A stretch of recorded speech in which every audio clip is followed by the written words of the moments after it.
મારું નામ ઐશ્વર્યા છે. હું ઉત્તર પ્રદેશના સંગ્રામપુર ગામની છું. હું મારી દીકરી સાથે રહેતી હતી. તે 7 વર્ષની હતી. તેના પિતા બીમારીને કારણે અમને છોડીને ચાલ્યા ગયા હતા. ત્યારથી મારી દીકરી મને પોતાની માતા અને પિતા માને છે. હું તેને ટેકો આપવા માટે સંઘર્ષ કરી રહી હતી, કારણ કે મારી પાસે તેને ટેકો આપવા માટે કોઈ નહોતું.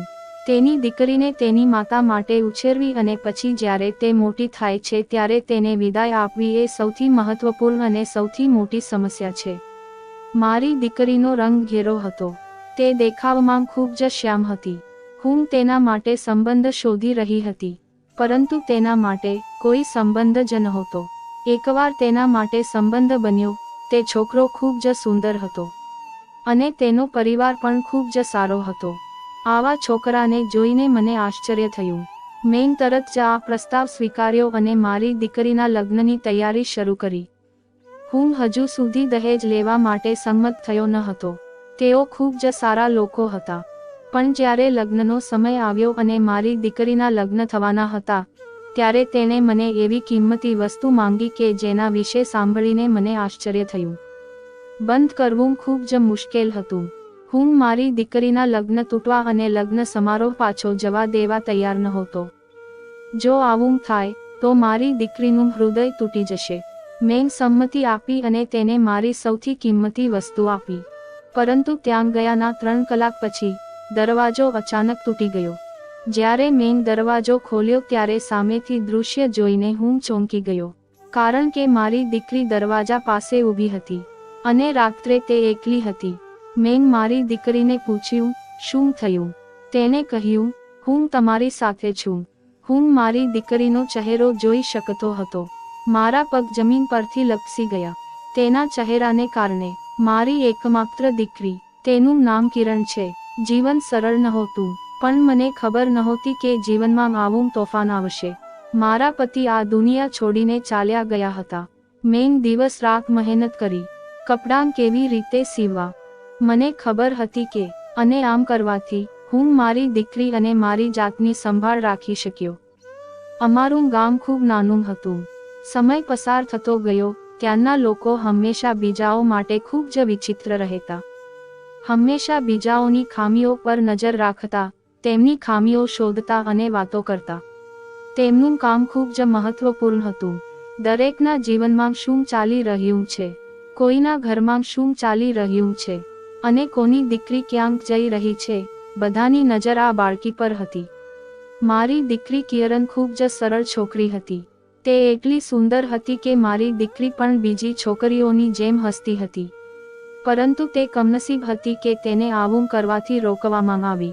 તે આ રીતે ખુશ નહોતી. તે ખૂબ જાડી હતી. તે ખૂબ મોટી નહોતી, પરંતુ તેની જીદને કારણે તે મોટી દેખાતી હતી અને તેનું નાક મોટું હતું. હું જાણું છું કે તે સુંદર નહોતી. આ વાસ્તવિકતા મને પરેશાન કરતી હતી, કારણ કે મારા પતિનો દેખાવ ખાસ નહોતો અને કિરણ તેના પિતા હતા. મેં મારી યુવાનીમાં ક્યારેય આવું વિચાર્યું ન હતું. જ્યારે મારા પતિનો સંબંધ મારા માટે આવ્યો, ત્યારે બધાએ કહ્યું કે કોઈને દેખાવની પરવા નથી. ખરી વાત કમાવાની છે. મારા પતિનું ઘર સારું હતું, તેથી તેમણે અમને એક નાનું ઘર બનાવ્યું અને તેમણે થોડી જમીન છોડી દીધી હતી, જ્યાં અમારી ફરજો કોઈક રીતે પૂર્ણ થશે. હું ખુશ હતી કે મને એક નાનું બાળક છે, પરંતુ મેં તે સમયે વિચાર્યું ન હતું કે મને એક પુત્રી થશે અને તે પણ તેના પિતા પર નિર્ભર રહેશે. કિરણની હાલત જોઈને મારું હૃદય ખૂબ જ દુઃખી થયું. તે નિર્દોષ હતી, પરંતુ તેનું વજન, તેનો રંગ અને તેનું મોટું નાક લોકોના જુસ્સાની નિશાની હશે. મેં તેને વારંવાર કહ્યું હતું કે કિરણ ઓછું ખાય છે, પરંતુ તે મારી વાત સાંભળતો નહીં. કદાચ તે ખોરાકમાં ભૂખથી મરી જશે, જે દુનિયાએ તેની પાસેથી છીનવી લીધું હોત. મને ખબર હતી કે આ દુનિયા બધા પ્રકારના લોકોને જીવવા દેશે નહીં, ખાસ કરીને સ્ત્રીઓને.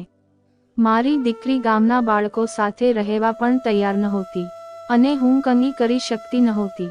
જ્યારે હું બજારમાં ગઈ ત્યારે લોકોએ મને પૂછ્યું, ઐશ્વર્યા કિરણ સાથે ક્યારે લગ્ન કરશે? તેમના પ્રશ્નો સાથે એક તાણ પણ હતું, એ જાણીને કે કિરણ સાથે સંબંધ બનાવવો અશક્ય છે. મારી પાસે આ પ્રશ્નોનો કોઈ જવાબ નહોતો. હું શાંતિથી માથું નમાવીને આવી અને મારા હૃદયમાં ભગવાનને પ્રાર્થના કરી કે કોઈ એક સારો સંબંધ બને છે. એક દિવસ કિરણ મારી પાસે આવ્યો અને મને પૂછ્યું કે હું એક ઝાડ કેમ છું અને બીજી બધી વસ્તુઓ સુંદર અને સુંદર છે, ભગવાને મને આવો કેમ બનાવ્યો. આ સાંભળીને હું ચૂપ રહી ગઈ. મારી પાસે કોઈ જવાબ નહોતો. મેં તેને કહ્યું કે આ બધું ભાગ્યનો ખેલ છે, પરંતુ વાસ્તવિકતા એ હતી કે દુનિયા હંમેશા સુંદરતા માટે પાગલ છે અને દરેક વ્યક્તિ મારી પાસે તને સત્ય કહેવાની શક્તિ નહોતી, કારણ કે તું પહેલેથી જ ઘણું સહન કરી રહી હતી. કિરણના શબ્દોએ મને તોડી નાખ્યો હતો, પણ મેં તને એનો અહેસાસ ન થવા દીધો. મેં તને ગળે લગાવીને કહ્યું, મારી દીકરી, તું ખૂબ સારી છે. ભગવાને બનાવેલી દરેક વસ્તુ ખૂબ સારી છે, પણ મને ખબર હતી કે તું તારા હૃદયને શાંતિ આપી શકતી નથી.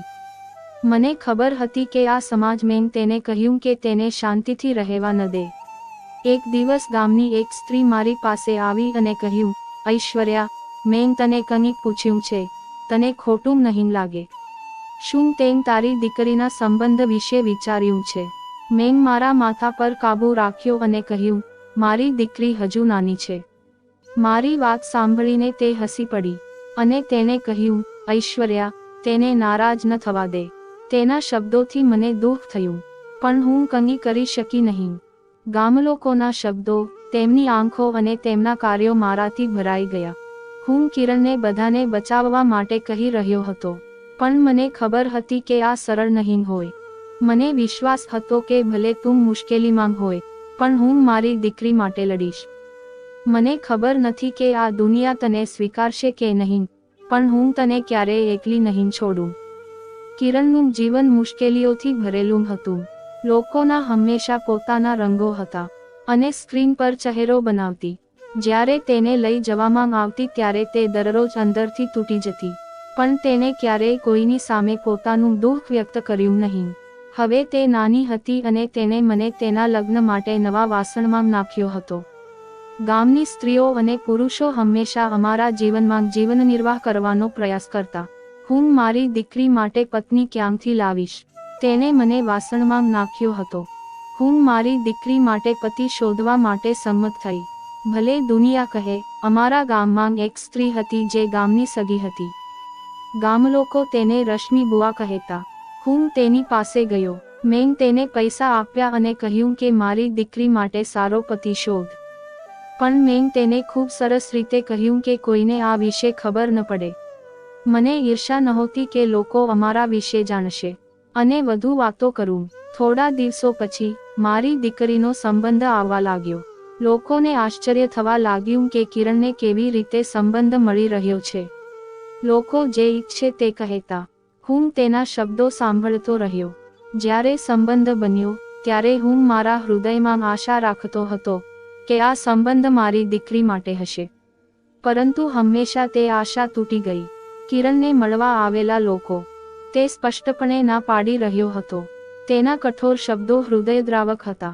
લોકો કહેતા હતા કે જો આવી છોકરી 2 વાર લગ્ન કરે છે તો તે ઘરની બહાર નીકળી શકશે નહીં.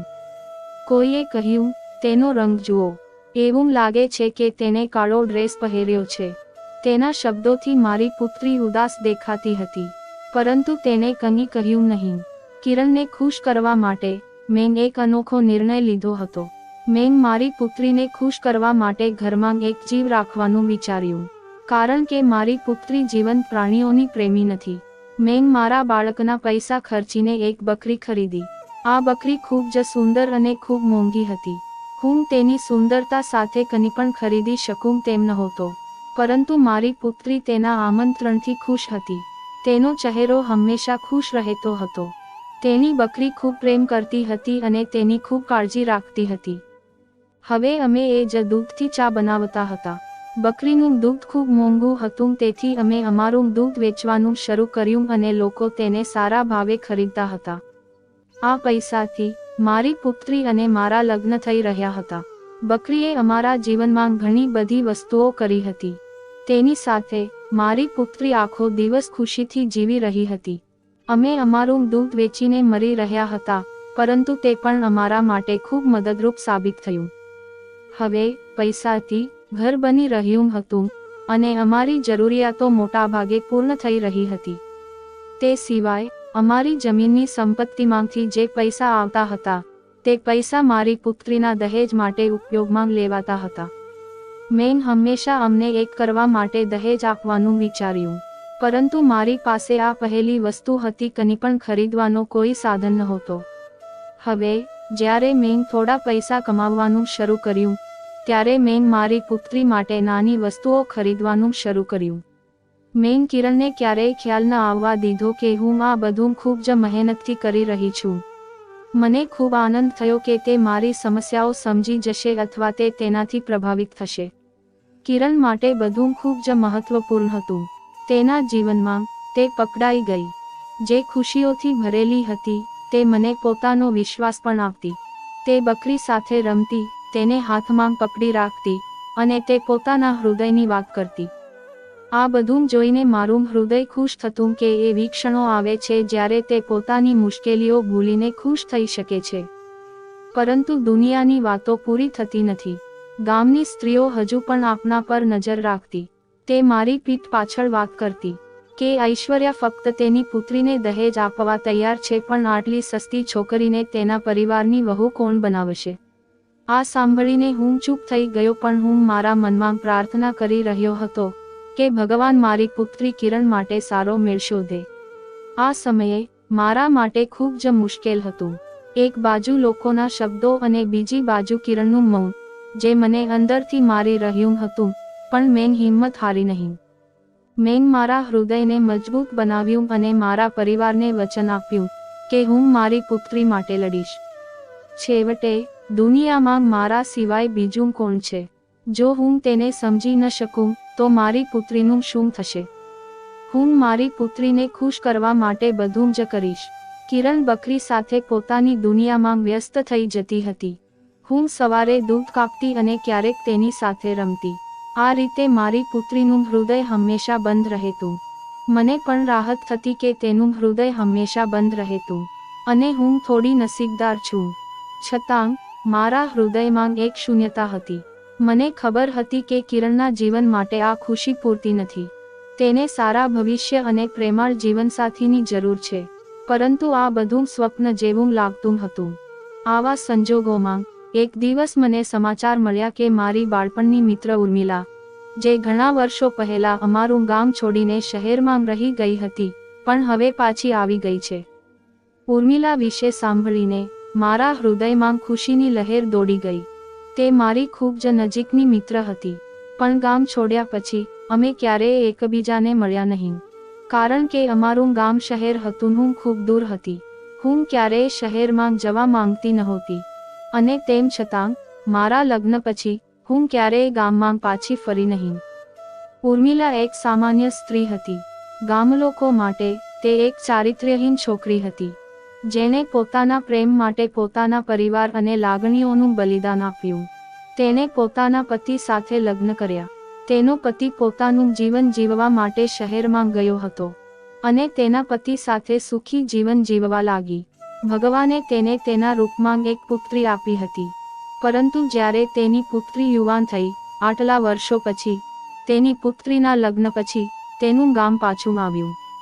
અને જ્યારે તે ગામમાં આવી ત્યારે તે પહેલા મને મળવા આવી. તેને જોઈને મને લાગ્યું કે વર્ષોનું અંતર પૂર્ણ થઈ ગયું છે. જ્યારે તેને મને ગળે લગાવ્યો, મેં કહ્યું, તું પાછો આવી ગયો છે. શું તને લાગે છે કે મારી બહેન પાછી આવી ગઈ છે? મારી વાત સાંભળીને ઉર્મિલાએ હસીને ધીમા અવાજે કહ્યું, હા, હું પાછી આવી ગઈ છું, પણ હવે હું અહીં તારી સાથે છું. મેં તેને કહ્યું કે મારા ઘરે આવીને રહે, કારણ કે તેના ઘરે એકલા રહેવાનો કોઈ અર્થ નથી. તેના આવ્યા પછી તેના માતા પિતાનું ઘર બંધ થઈ ગયું. આ તરત જ મારા શબ્દો સાથે જોડાઈ ગયું અને મારી સાથે રહેવા લાગ્યું. ઉર્મિલાના આમંત્રણથી મારા ઘરમાં એક નવી ખુશી શરૂ થઈ ગઈ. તેણે મારી હિંમત મજબૂત કરી પણ મારી એકલતા પણ દૂર કરી. અમે બંને કલાકો સુધી એકબીજા સાથે વાતો કરતા અને અમારા ભૂતકાળના સમયને યાદ કરતા અને અમારી સમસ્યાઓનો ઉકેલ શોધવાનો પ્રયાસ કરતા. ઉર્મિલાએ મને કહ્યું. મેં તેની સાથે મારા વિચારો શેર કર્યા અને કિરણની મુશ્કેલીઓ શેર કરી. એક દિવસ ઉર્મિલાએ કિરણની મુશ્કેલીઓ વિશે કંઈક કહ્યું અને કહ્યું, હે ભગવાન, મને કિરણ માટે ખૂબ જ દુઃખ છે. મને તેના માટે ખૂબ જ દુઃખ છે. તમારી દીકરી આઘાતમાં છે. મને તેનો સંબંધ શોધવાનો કોઈ રસ્તો મળી રહ્યો નથી. મેં ઉર્મિલાને ઉદાસીને જવાબ આપ્યો. મારે શું કરવું જોઈએ? બધું કેવી રીતે થશે? ઉર્મિલાએ હસીને જવાબ આપ્યો, જ્યારે ઘી આંગળીમાંથી ન નીકળે ત્યારે આંગળી થોડી ઊંચી કરવી જોઈએ. તેની વાત સાંભળ્યા પછી મેં આશ્ચર્ય સાથે પૂછ્યું કે તમે શું કહેવા માંગો છો? કે તમે ચિંતા ન કરો, હું બધું ઠીક કરીશ. પણ હું તેના શબ્દોથી બિલકુલ અવ્યવસ્થિત નહોતી.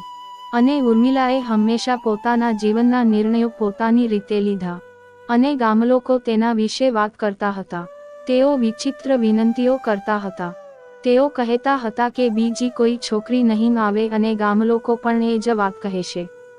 આ સાંભળવા છતાં ઉર્મિલાએ પોતાનું જીવન પોતાની રીતે જીવ્યું અને લોકોની વાત સાંભળી. તેણીએ કહ્યું, જો તમે તમારા માટે સારા બનવા માંગતા હો તો તમારે દુનિયાની નજરમાં મહાન બનવું પડશે.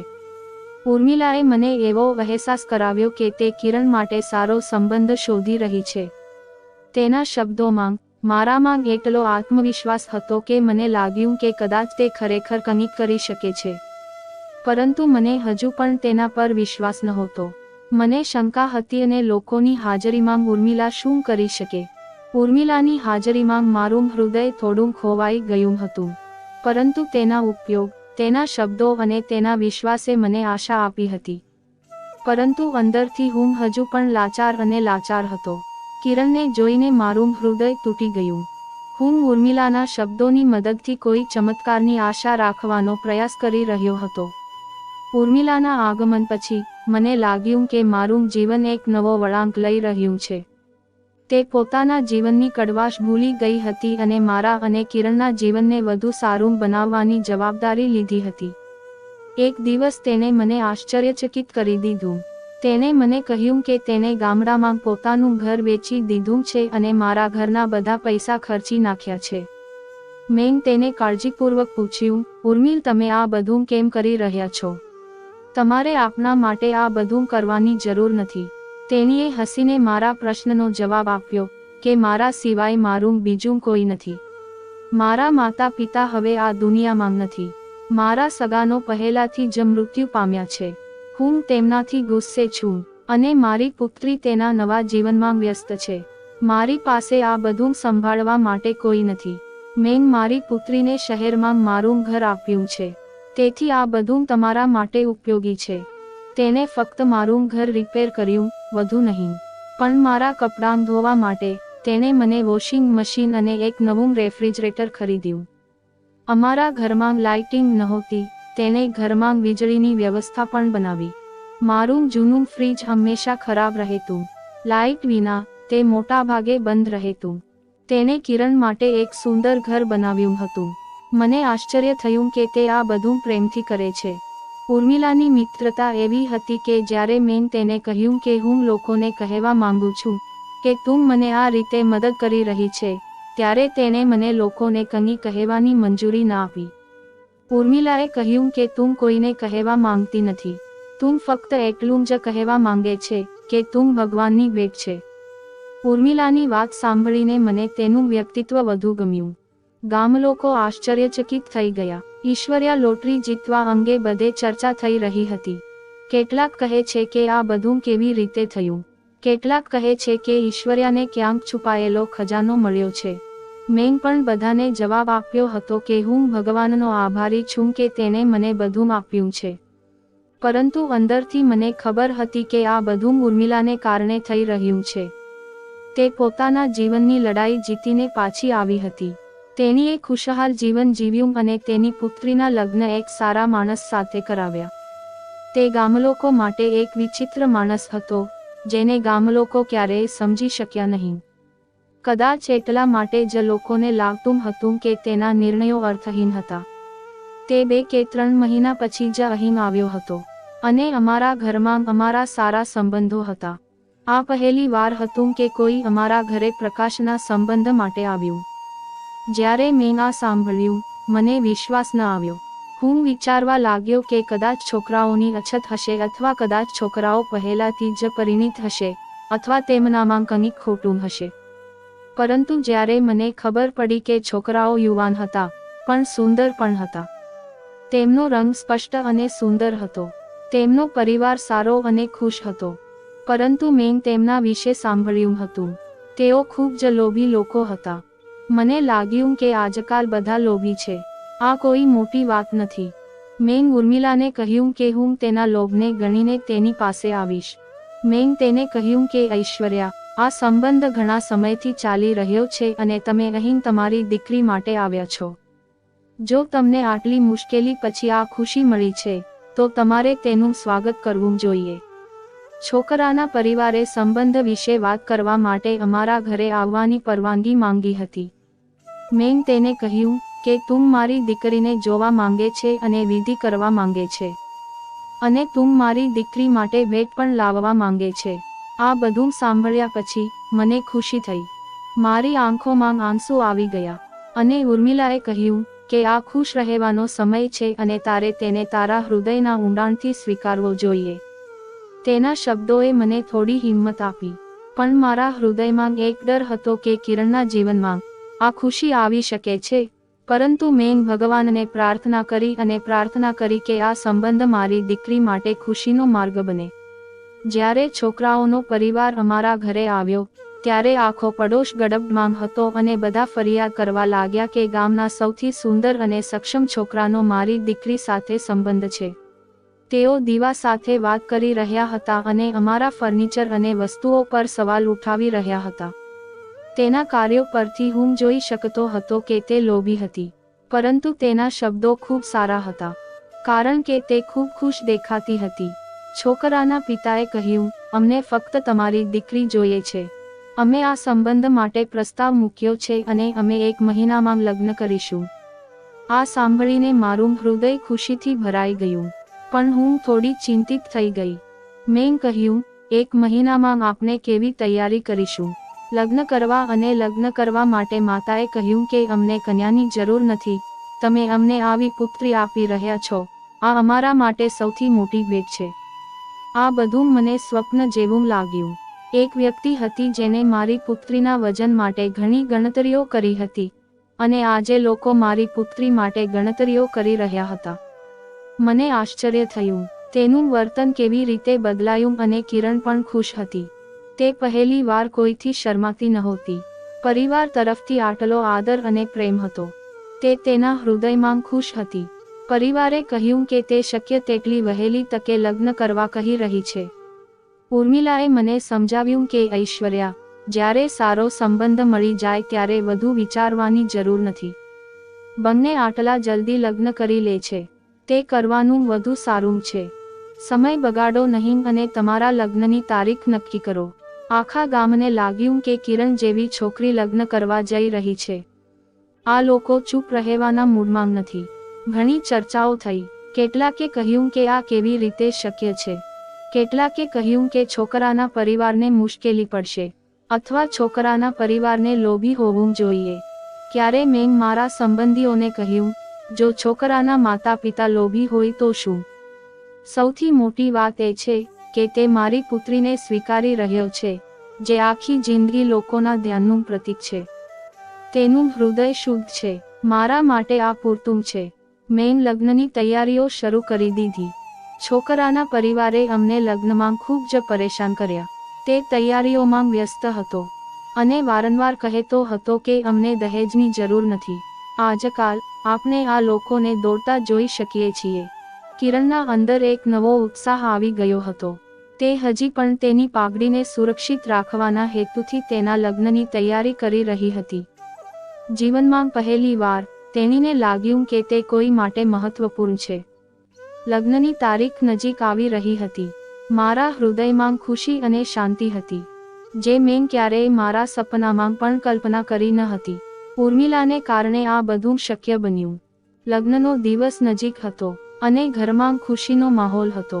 કિરણ, જ્યારે તે દુલ્હન બની ત્યારે તે હંમેશા બધાની નજરમાં રહેતી. તે હંમેશા તેના દેખાવથી પરેશાન રહેતી. આજે તે ઘરેણાં અને મહેંદીમાં સુંદર રાજકુમારી તરીકે દેખાતી નહોતી. ગામની સ્ત્રીઓ તેને જોઈને આશ્ચર્યચકિત થઈ ગઈ, અને અમે તેના વખાણ કરતા થાકતા નહોતા. અમે લગ્નની પૂર્વ સંધ્યાએ લગ્નમાં આવ્યા હતા, જ્યાં બધા મહેમાનો સમયસર આવી શકતા હતા અને લગ્ન વર્ષ પ્રમાણે ગોઠવી શકાયા હતા. બધું બરાબર ચાલી રહ્યું હતું, પરંતુ લગ્નના થોડા સમય પહેલા છોકરાઓએ અમને એક પ્રશ્ન પૂછ્યો જેને અમને આશ્ચર્યચકિત કરી દીધા. છોકરાના પિતાએ અચાનક અમને કહ્યું કે અમે તમારી પાસેથી દહેજમાં કંઈ માંગ્યું નથી, પણ હવે હું તમારી પાસેથી એક વસ્તુ માંગુ છું. આ સાંભળીને મારું હૃદય ધબકવા લાગ્યું. મારા મનમાં ઘણા પ્રશ્નો આવવા લાગ્યા, જાણે કે આ કોઈ વસ્તુ છે જે તમે માંગવા જઈ રહ્યા છો. મેં મારી જાતિને કાબૂમાં રાખી અને કહ્યું, મને કહો, તમને શું જોઈએ છે? પછી તેણે કહ્યું, હવે મને તમારી બકરી સુંદરી જોઈએ છે. આ સાંભળીને ઘરમાં શાંતિ ફેલાઈ ગઈ. આ બકરી અમારા માટે કોઈ મિલકતથી ઓછી નહોતી. મારી દીકરીને પોતાના જીવ કરતાં પોતાના જીવની વધુ ચિંતા હતી. તે જ બકરી દહેજ માંગવા આવી રહી હતી. મને આશ્ચર્ય થયું કે તે જ બકરી અમારી આવકનો એકમાત્ર સ્ત્રોત હતી. તે માત્ર દૂધ જ આપતી નહોતી, પણ અમારા ઘરના ખર્ચનું પણ ધ્યાન રાખતી હતી. કિરણના લગ્ન પછી તે બકરી મારો આધાર હતી. મેં ના પાડી અને કહ્યું, હું તમને મારી સુંદરતા આપી શકતો નથી, તું મારી દીકરી જેવી છે. મારી દીકરી મારી પાસે એકમાત્ર કિંમતી વસ્તુ છે, જે મને શાંતિ આપે છે. પરંતુ છોકરાના માતા પિતા આગ્રહ કરવા લાગ્યા. મેં તેને કહ્યું કે તેની પાસે ઘણી બધી વસ્તુઓ છે, આ બકરી મારા માટે વધુ ખાસ છે. મેં તેને ફેંકી દીધી નહીં, પરંતુ બકરીએ મારો હાથ પકડી લીધો. એનો અર્થ એ હતો કે મારે તેની સાથે વધુ બલિદાન ન આપવું જોઈએ. મેં વાત કરતી વખતે તેને કહ્યું કે ભગવાને તમારી દીકરીઓની ખુશી માટે તમારા બધા બલિદાન આપ્યા છે. જો આ બકરી તમારી દીકરીનું ભવિષ્ય બચાવી શકે છે, તો આ સોદો ખોટો નથી. મને લાગ્યું કે ઉર્મિલા આ બધું કેમ કહી રહી છે. મેં કહ્યું, અમે બકરીનું દૂધ વેચીને કમાઈ રહ્યા છીએ. હવે હું ચાળણી પણ નથી કરી શકતી. પછી ઉર્મિલાએ સ્મિત સાથે કહ્યું, ચિંતા ના કરો, હું અહીં છું. તમારી દીકરી સાથે લગ્ન કરો.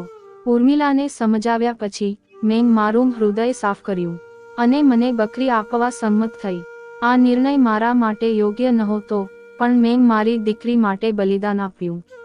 વિદાય પછી બકરી અને મારી દીકરી બંને તેને લઈ ગયા. મારી દીકરી જ્યારે જવાની હતી ત્યારે હું ખૂબ રડી. મારી દીકરી મારા હૃદયનો એક ભાગ હતી અને મારા પતિના છેલ્લા જીવનનું પ્રતીક હતી. મેં તેને કાયમી ખુશીનો આશીર્વાદ આપ્યો હતો. તે પણ ખૂબ રડી, પણ તેના આંસુ ખુશ ન હતા. આ લોકોએ પણ મારો આભાર માન્યો અને ચાલ્યા ગયા. મને દુઃખ થયું, પણ મારી દીકરી હવે પોતાનું નવું જીવન શરૂ કરવા જઈ રહી હતી. મને રાહત થઈ કે હવે તે પોતાના ઘરમાં ખુશ રહેશે. ગામલોકો વારંવાર કહેતા હતા કે આ લોકો લોભી છે, પણ મેં મારું હૃદય મારા પરિવારને આપી દીધું કે ભગવાન બધું સંભાળશે. પણ આગળ શું થવાનું છે, મને એનો કોઈ ખ્યાલ નહોતો. રાતનો સમય હતો અને હું મારા રૂમમાં બેઠી હતી. હું ભૂતકાળ વિશે વિચારી રહી હતી. સુંદરીની વિદાયનું દુઃખ અને કિરણની વિદાયનું દુઃખ મારા હૃદયને બેચેન કરી રહ્યા હતા. હું વારંવાર વિચારી રહી હતી કે આગળ શું થશે. અને ઉર્મિલાએ કહ્યું હતું કે તે ઘરે આવશે અને મારી સાથે રહેશે. પણ મને ખબર હતી કે તે તેની જવાબદારી નથી. તે મહેમાન હતી અને મહેમાનો કાયમી નહોતા. મેં મારું હૃદય તેને આપ્યું અને વિચાર્યું કે હું કાલે બજારમાં જઈશ અને નવા ચશ્મા અને સીંગ સાથે ફરી શરૂઆત કરું છું. મારી દ્રષ્ટિ ખોવાઈ ગઈ હતી, પણ હું મારા હૃદયમાં મારી હિંમત રાખવાનો પ્રયાસ કરી રહી હતી. આ બધું વિચારતા વિચારતા કદાચ 1 કલાક વીતી ગયો હશે અને મને મધ્યરાત્રિએ દરવાજો ખટખટાવવાનો અવાજ સંભળાયો. મારા હૃદયમાં એક વિચિત્ર ડર જાગ્યો. મેં વિચાર્યું, આટલી મોડી રાત્રે કોણ હોઈ શકે? અને ઉર્મિલા, જે ઘણા સમય પહેલા સૂઈ ગઈ હતી અને વાતચીત સાંભળીને જાગી ગઈ, અને તે પૂછવા લાગી કે આ સમયે કોણ આવી શકે છે. મેં પણ મુશ્કેલીથી કહ્યું કે મને ખબર નથી. હું દરવાજા તરફ ચાલ્યો ગયો અને મારું હૃદય ઝડપથી ધબકતું હતું. જ્યારે મેં દરવાજો ખોલ્યો ત્યારે મને લાગ્યું કે મારા પગ જમીન પરથી લપસી રહ્યા છે. મારી પુત્રી કિરણ દરવાજા સામે ઊભી હતી. તેની હાલત જોઈને મારું હૃદય ઝડપથી ધબકતું હતું. તે રડી રહી હતી. તેના વાળ વિખરાયેલા હતા અને તેનો ચહેરો ભયથી સફેદ હતો. તેના પગમાં ચપ્પલ નહોતા. તેના પગ લટકતા હતા. હું ડરી ગઈ. હું એક પણ શબ્દ બોલી શકી નહીં. કિરણની હાલત જોઈને મારું હૃદય તૂટી ગયું. ઉર્મિલા આગળ આવી. કિરણનો હાથ અંદર ખેંચાઈ ગયો. તેણે તરત જ દરવાજો બંધ કરી દીધો અને કહ્યું, આ શું છે, કિરણ? તું અહીં કેમ આવ્યો છે? કિરણની હાલત સ્પષ્ટ હતી કે તે ભયનો શિકાર છે. તે સતત રડી રહી હતી. રડવાને કારણે તેનો અવાજ શાંત થઈ ગયો હતો. ઉર્મિલા ખુરશી પર બેઠી અને નળમાંથી પાણી લાવીને તેને આપ્યું. કિરણે ખરબચડા હાથે પાણી લીધું. તે બોલવાની સ્થિતિમાં નહોતી. હું ગભરાઈ ગઈ. મેં મારો હાથ પકડીને પૂછ્યું, શું થયું દીકરા? તું અહીં કેમ આવ્યો છે? મેં તને દવા આપી હતી. તું પાછો કેવી રીતે આવ્યો? મારી દીકરી એટલી ડરી ગઈ હતી કે તેને મારી સામે જોયું કે મારું હૃદય જોરથી ધબકતું હતું. તે મને કંઈક કહેવાનું કહી રહી હતી પણ કદાચ શબ્દો તેના ગળામાં અટવાઈ રહ્યા હતા. મારા દિલમાં પણ ઘણા પ્રશ્નો હતા. શું થયું હશે? મેં કહ્યું, દીકરા, મને કહો, તું અહીં કેમ છે? કિરણ રડવા લાગ્યો. મમ્મી, હું કેવી રીતે દોડીશ? હું ખૂબ ખુશ થયો અને મારા માટે સારું હોત. પણ આટલું કહ્યા પછી હું ફરીથી રડવા લાગી. મેં કહ્યું, દીકરા, મને કહો શું થયું? તેના આંસુ લૂછતી વખતે મેં કહ્યું, મમ્મી, મેં તેને ઘરની અંદર એક જગ્યાએ બકરી અને દોરડાથી બાંધી દીધી હતી. અને પછી મેં કહ્યું, હવે તારું અહીં કોઈ કામ નથી. અમને તારી કોઈ પરવા નથી. તું અહીંથી ચાલ્યો જા. આ સાંભળીને મારા શરીરમાં એક જોડાણ દોડી ગયું. મેં કહ્યું, આ શું છે? એનો અર્થ એ થયો કે તે આપની સુંદરીને લગ્ન કરવા માટે કહી રહ્યો હતો પણ સુંદરી તો બકરી છે તો એને શું ફાયદો થશે? રડતી રડતી કિરણે કહ્યું, મમ્મી, એ કહી રહ્યો હતો કે આપણે ફક્ત બકરી મેળવવા માટે લગ્ન કર્યા છે. હવે જાડો બકરો આપના ઘરમાં બકરી સાથે રહી શકતો નથી તેથી એ મને જાડો બકરી કહી રહ્યો હતો. તેને કહ્યું, એક અઠવાડિયા પછી બહાર જા, તું આપના ઘરેથી છૂટાછેડાના કાગળો પહોંચાડવા આવીશ. મને લાગ્યું કે મારું હૃદય તૂટી ગયું છે. મારી દીકરી રડી રહી હતી અને હું એને શાંત કરવાનો પ્રયાસ કરી રહી હતી. તેઓ ખૂબ સારા દેખાતા હતા પણ અચાનક આટલા ક્રૂર એ કેવી રીતે બની ગયા? કિરણ બધું કહી રહી હતી અને ઉર્મિલા તેની બાજુમાં શાંતિથી બેઠી હતી. એના ચહેરા પર શાંતિનો એક વિચિત્ર ભાવ હતો, જાણે એને શરૂઆતથી જ ખબર હતી કે આ બધું થવાનું છે. મેં કહ્યું, દીકરા, હવે રડવાનું બંધ કર. તું આપના ઘરે આવ્યો છે. કિરણની સંભાળ રાખવી ખૂબ જ મુશ્કેલ હતી. મેં તેને શ્વાસ લીધો અને પછી સૂઈ ગઈ. જ્યારે કિરણ સૂઈ ગઈ ત્યારે ઉર્મિલા મારી પાસે આવી અને તેના અવાજમાં એક વિચિત્ર ડર હતો જે મેં પહેલાં ક્યારેય અનુભવ્યો ન હતો. તે રડી રહી હતી અને મારી પાસે માફી માંગી રહી હતી. મેં કહ્યું, તું શેની માફી માંગી રહી છે? તને શું સમસ્યા છે? તેણે ઊંડા શ્વાસ સાથે કહ્યું કે હે ભગવાન, મને શરૂઆતથી જ ખબર હતી કે તું ફક્ત સુંદરી સાથે લગ્ન કરી રહી છે. પણ મેં વિચાર્યું કે જો તું કિરણને સુંદરી તરીકે સ્વીકારીશ અને તેને તારી પુત્રવધુ બનાવીશ તો તે ખરાબ વાત નથી. મેં આશ્ચર્ય સાથે પૂછ્યું કે તને આ બધું કેવી રીતે ખબર પડી? તેણે મને કેમ કહ્યું નહીં? આ બધું શું છે? પછી ઉર્મિલાની આંખોમાં આંસુ આવી ગયા. તેણે કહ્યું, ઐશ્વર્યા, તને ખબર છે કે મેં હંમેશા તારી મદદ માંગી હતી. તારી દીકરીના લગ્ન તારા માટે એક મોટી સમસ્યા હતી અને મેં વિચાર્યું કે જો તું કિરણને સ્વીકારીશ તો તેનું જીવન સારું થશે. હું તેનો ઈરાદો સમજી ગઈ હતી પણ મેં વિચાર્યું હતું કે લગ્ન પછી બધું સારું થઈ જશે. ઉર્મિલાની વાત સાંભળીને મને ગુસ્સો આવ્યો અને હું લાચારીમાં ખોવાઈ ગઈ. મેં કહ્યું, શું તમે મને અંધારામાં રાખ્યો? પછી તેણીએ કહ્યું, મને લાગે છે કે હું યોગ્ય કામ કરી રહી છું. મને લાગે છે કે કિરણ તેની પોતાની પુત્રી સાથે લગ્ન કરશે. મેં કહ્યું, ઉર્મિલ, મારી પુત્રીનું હૃદય તૂટી ગયું છે અને તેનો વિશ્વાસ પણ તૂટી ગયો છે. હું ખૂબ ચિંતિત હતો. આગળ શું થશે? તેઓએ અમને છેતર્યા હતા. મારી પુત્રીનું સ્વપ્ન ઘર તૂટી ગયું છે. ઉર્મિલાની આંખો મારી સામે નીચી રાખીને બેઠી હતી. પછી મેં તમારી વાત સાંભળી અને હું ચોંકી ગયો. મેં તમને ઉર્મિલાને પૂછ્યું કે તમને મારી પુત્રી સાથે રહેવાનો અધિકાર કોણે આપ્યો? તમે કહ્યું ઈશ્વર્યા. મારા ઈરાદા ખરાબ નથી. તમે જાણો છો કે કિરણ જેવી છોકરી સાથે લગ્ન કરવા ખૂબ મુશ્કેલ છે. તમારી પરિસ્થિતિ જુઓ. તમારી દ્રષ્ટિ પણ ખરાબ છે અને તમે કપડાં સીવવા સિવાય કંઈ કરી શકતા નથી. મને ખબર હતી કે આ બકરી તારા માટે કેટલી કિંમતી છે. તેથી મેં ગામમાં વાત ફેલાવી દીધી કે આ બકરી ખૂબ જ નસીબદાર છે. મેં લોકોને કહ્યું કે આ બકરી જ્યાં પણ જશે તે સંપત્તિનો આશીર્વાદ હશે. મેં વિચાર્યું કે એક શ્રીમંત પરિવાર તમારી દીકરી માટે સારો મેળ ખાશે. મેં કહ્યું ઉર્મિલા, તમને કેવું લાગ્યું કે આ સાચું છે? મેં તેને કહ્યું કે મેં વિચાર્યું હતું કે તે કિરણને તે બકરી સાથે સ્વીકારશે અને લગ્ન પછી બધું સારું થઈ જશે. કે કિરણ એક શ્રીમંત માણસ સાથે લગ્ન કરશે જેના કારણે હું પાગલ છું. જ્યારે મેં કહ્યું ત્યારે તેમના કાનમાં તેલ પહોંચ્યું. તેઓ જાણતા હતા કે તમે બકરી કોઈને નહીં આપો. તેથી તેઓએ કિરણ સાથે લગ્ન કરવાનો અને બકરી મેળવવાનો ઢોંગ કર્યો. કારણ કે આ લોકો આ આખા ગામમાં સૌથી લોભી લોકો હતા. તેથી મેં વિચાર્યું કે ફક્ત આ લોકો જ બકરી મેળવી શકે છે. આ સાંભળીને મારું હૃદય, હું રડી પડ્યો. મેં કહ્યું, ઉર્મિલા, શું તમને લાગે છે કે તમારા કાર્યોએ મારી દીકરીનું સ્વપ્ન અને તેની પ્રતિષ્ઠા બગાડી છે?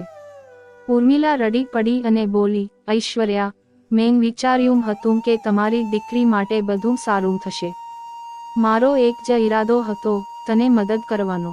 પણ મેં બધું બગાડ્યું. મને માફ કરી દે. આ બધું સાંભળ્યા પછી મારું હૃદય માફ કરવા તૈયાર નહોતું. મેં આખા 18 દિવસ ઉર્મિલા સાથે વાત કરી. જ્યારે મેં કિરણને તેના રૂમમાં બંધ જોઈ ત્યારે મારું હૃદય તૂટી ગયું. તે આખો દિવસ ચૂપ રહી. તેને કંઈ ખાધું કે પીધું નહીં. મને ખબર હતી કે આ ફક્ત સમયની વાત નથી. આ એક એવી ઈચ્છા હતી જે આખી જિંદગી હૃદયમાં રહેશે. અમે બધા અમારી વચ્ચે થયેલા નિર્ણયની રાહ જોઈ રહ્યા હતા. કિરણના મૃત્યુના 2 દિવસ પછી અમને એક સૂચના મળી કે તેઓએ છૂટાછેડાનો નિર્ણય લીધો છે. ઉર્મિલા કહેતી રહી કે તે તેમની સાથે વાત કરશે, પરંતુ તેનો નિર્ણય નિરર્થક હતો. છૂટાછેડાની સૂચના મળ્યા પછી તેણે મારી દીકરીને શાંતિ આપવાનો પ્રયાસ કર્યો. પણ હું અંદરથી તૂટી ગઈ હતી. મારી દીકરીનું જીવન નાટક બની ગયું હતું અને હું મારી લાચારી પર શરમ અનુભવી રહી હતી. અને જ્યારે પણ ઉર્મિલા મારી સામે આવતી ત્યારે તે માફી માંગતી, પરંતુ હું તેનો સંપર્ક કરી શકતી નહોતી. એક દિવસ મેં ઉર્મિલાને કહ્યું કે ભલે તારા ઈરાદા સારા ન હોય, પણ આ દુનિયા આપની ઈચ્છા મુજબ ચાલતી નથી.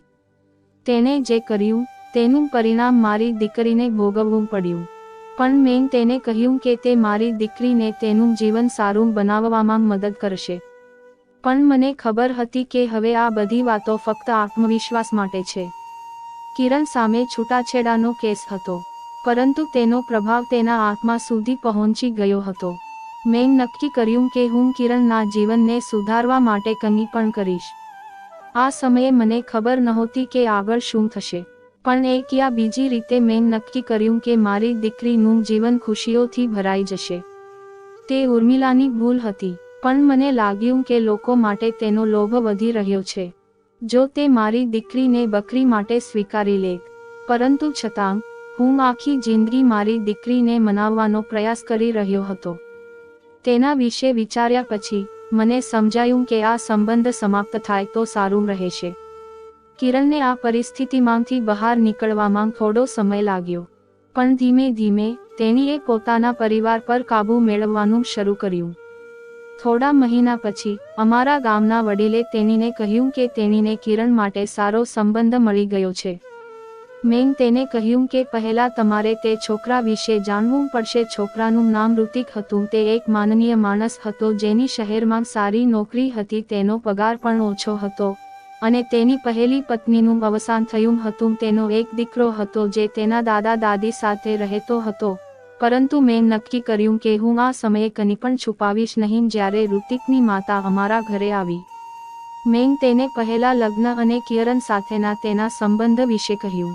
મને ડર હતો કે તે સંબંધનો અંત લાવશે, પરંતુ નવી વાત એ હતી કે જ્યારે રિતિકની માતાએ મારી પુત્રીને બધું જાણીને સ્વીકારી લીધી, ત્યારે મેં તેને કહ્યું કે મારો પુત્ર એક સારો વ્યક્તિ છે અને તે તેના જીવન માટે એક સારો સાથી છે. હવે મને તમારી પુત્રી ગમે છે. રિતિક કિરણ સાથે વાતચીત ગોઠવવા આવ્યો હતો, જેનાથી બંને એકબીજાને સમજી શકે. મેં કિરણને કહ્યું, મને ખબર નથી કે તું તારો ભૂતકાળ ભૂલીશ, પણ હું તને વચન આપું છું કે હું તને ક્યારેય તારો ભૂતકાળ યાદ નહીં થવા દઉં અને હું તને નવું જીવન શરૂ કરવાની શક્તિ આપીશ. આ સાંભળીને મને કિરણના ચહેરા પર આશાની ઝલક દેખાઈ. મેં વિચાર્યું કે કદાચ આ એવી વ્યક્તિ છે જે મારા તૂટેલા હૃદયને સુધારી શકે છે. હું ખૂબ જ ખુશ અને ખુશ હતો. કિરણના લગ્ન પછી ઉર્મિલા અને હું ફરીથી એકલા પડી ગયા. મેં ઉર્મિલાને માફ કરી દીધી કારણ કે તેણે કંઈ કર્યું ન હતું અને તેણે તેની ભૂલ સ્વીકારી લીધી હતી. અમે બંનેએ સાથે મળીને નક્કી કર્યું કે આપણે બાકીનું જીવન શાંતિ અને પ્રેમથી વિતાવીશું. અને હવે અમે બહેનોની જેમ જીવી રહ્યા છીએ. તે મને મારા કામમાં મદદ કરે છે અને હું તેની હાજરીમાં હું જીવનને મારા જીવનનો ખૂબ જ મહત્વપૂર્ણ ભાગ માનું છું. જીવન હંમેશા આપણને મુશ્કેલીઓ આપે છે, પરંતુ આ મુશ્કેલીઓ સાથે આપણને નવી શક્તિ પણ મળે છે. મને ખાતરી છે કે આપની વાતચીત એવા લોકો માટે એક ભાગ છે જેઓ પોતાના બાળકો માટે વધુ સારું કરવા માંગે છે. આપણે ફક્ત અને તેનો ઉપયોગ કરવો જરૂરી છે. આપણા સમાજમાં છોકરીઓના સંબંધોને વ્યાખ્યાયિત કરતી વખતે આપણે ખૂબ જ નાની વસ્તુઓ વિશે વિચારવું પડશે.